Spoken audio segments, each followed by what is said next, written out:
আজকে শেয়ার করব একদমই নতুন ধরনের হাতে মাখা মাছের তেলের রেসিপি। টক দই দিয়ে একবার হলেও এই পদ্ধতিতে 5 মিনিটের মধ্যে বানিয়ে দেখো মাছের তেলের এই রেসিপিটা। গরম ভাতের সাথে আর অন্য কিচ্ছু লাগবে না, এটা আমি তোমাদের কথা দিচ্ছি। কোনো রকম বাটাবাটির ঝামেলা ছাড়াই একবার হলেও রেসিপিটা বানিয়ে আমায় কমেন্ট করে জানাতে ভুলো না রেসিপিটা তোমাদের কেমন লাগলো। নমস্কার বন্ধুরা, শুভমিতা ব্লগে সবাইকে স্বাগত জানাই। তাহলে চলো আজকে রেসিপি দেখে নেওয়া যাক। তবে কেউ স্কিপ করো না, স্কিপ করলে আমি কি পদ্ধতিতে রান্নাটা করলাম বা কখন কোন মশলার কিভাবে কতটা পরিমাণে ব্যবহার করলাম সেটা তোমরা মিস করে যাবে, তখন হয়তো খেতে এতটা ভালো হবে না। এখানে আমি প্রথমেই একটা মাঝারি সাইজের বেগুন একদম ছোট ছোট করে টুকরো করে নিয়েছি। এই রান্নাটা শুধুমাত্র বেগুন দিয়েই হবে, এতে আলু দেওয়ার কিন্তু দরকার নেই বা অন্য কোনো সবজি দেওয়ারও দরকার নেই।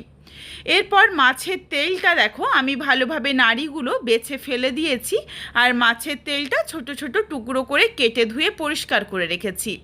বেগুনটা ধুয়ে নিয়ে বেগুনের মধ্যে সামান্য একটু লবণ দিয়ে ভালোভাবে মেখে রেখেছি, যাতে বেগুন থেকে বেশ কিছুটা জল ছাড়ে। এর মধ্যেই দেখো মাছের তেলটাও আমি একদম ছোট ছোট টুকরো করে ধুয়ে পরিষ্কার করে নিয়েছি। মাছের তেল যদিও খুবই অল্প রয়েছে, তোমরা চাইলে কম বা বেশি করে নিও। মাছের তেলের মধ্যে দিয়ে দিয়েছি স্বাদ অনুযায়ী লবণ আর হাফ চামচের মতো টক দই। এরপর মাছের তেলটা ভালোভাবে মেখে রাখছি। হাতের কাছে যদি টক দই না থাকে তাহলে কিন্তু তোমরা চাইলে পাতিলেবুর রস দিতে পারো, কিন্তু তোমাদের কাছে আমার অনুরোধ রইল একবার হলেও এইভাবে টক দই দিয়ে এই রান্নাটা করে দেখো, তারপর বুঝতে পারবে যে সত্যিই রান্নার স্বাদ ভীষণ ভালো আর খুব কম সময়ের মধ্যে রান্নাটা হয়েও যায়, কোনো রকম ঝামেলা নেই। বেগুন থেকে দেখো বেশ অনেকটা জল ছেড়েছে, জলটা ফেলে দিয়েছি। ঠিক তেমনই মাছের তেল থেকেও বেশ অনেকটা জল ছেড়েছে, এই জলটাও কিন্তু অবশ্যই ফেলে দেব। ভালোভাবে জলটা ঝরিয়ে নিয়েছি। এরপর একটা কড়াই নিয়ে নেব, কড়াইয়ের মধ্যে সমস্ত কিছু দিয়ে ভালোভাবে মেখে নেব। এই হাতে মাখা রান্নার স্বাদ কিন্তু দুর্দান্ত হয়। কড়াইয়ের মধ্যে প্রথমেই দিয়ে দিলাম ছোট ছোট করে কেটে রাখা বেগুন, যেটা জল ঝরিয়ে ভালোভাবে রেখেছিলাম। এরই সাথে দিয়ে দিলাম কেটে রাখা মাছের তেলটাও। একদমই দেখো জল নেই কোনো কিছুতে, এই রান্নাতে এক ফোঁটাও জলের ব্যবহার করা যাবে না। আর দিয়েছি মাঝারি সাইজের একটা পেঁয়াজ কুচি, 3-4টের মতো ফাটিয়ে নেওয়া কাঁচা লঙ্কা। তোমরা যেমন ঝাল খাবে সেই বুঝে কাঁচা লঙ্কাটা দিয়ে নিও। আর প্রায় 3 কোয়ার মতো রসুন কুচি, 1 চামচ কাঁচা সর্ষের তেল। এরই সাথে দিয়ে দিচ্ছি হাফ চামচের থেকে একটু বেশি পরিমাণে প্রায় 1 চামচের কাছাকাছি টক দই। এখানে আবারও আমি তোমাদের বলে দিচ্ছি, তোমাদের হাতের কাছে যদি টক দই না থাকে এই সময় কিন্তু তোমরা একটা মাঝারি সাইজের টমেটো কুচির ব্যবহার করতে পারো। তবে যদি রান্নাতে টক দইয়ের ব্যবহার করো সেই ক্ষেত্রে কিন্তু একদমই টমেটোর ব্যবহার করা যাবে না, তাহলে রান্নাটা টক হয়ে যাবে।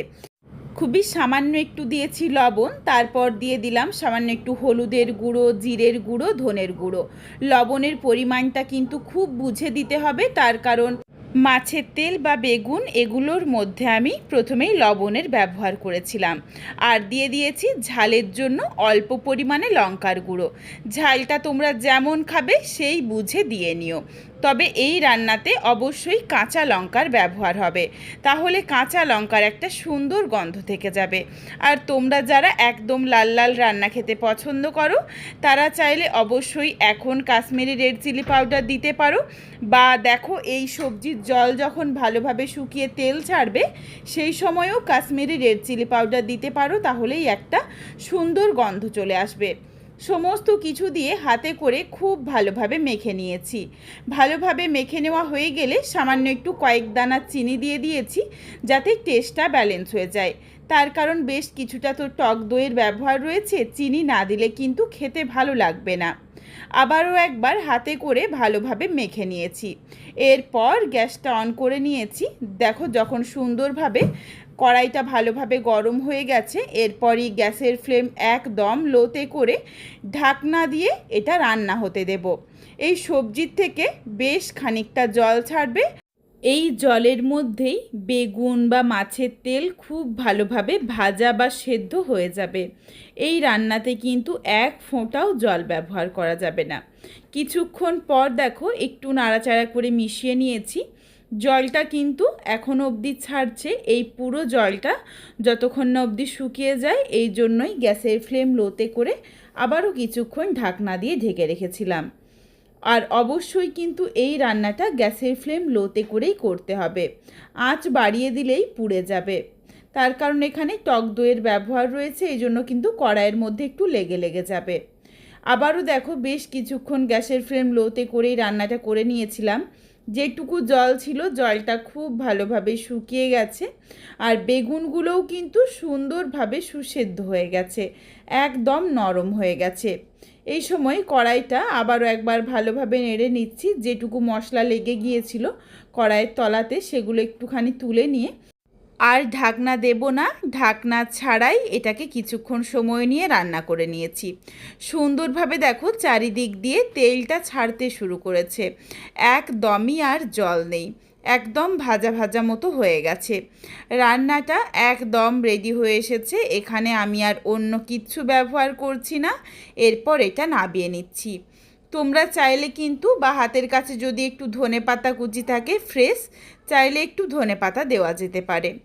বন্ধুরা, অনেকভাবে তো মাছের তেল রান্না করেছো, তবে তোমাদের কাছে আমার অনুরোধ রইল একবার হলেও এইভাবে টক দই দিয়ে হাতে মাখা মাছের তেলের রেসিপিটা ট্রাই করো।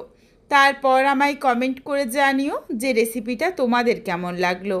তোমাদের যদি ভালো লাগে তাহলে লাইক করো, শেয়ার করে বন্ধুদের দেখার সুযোগ করে দিও।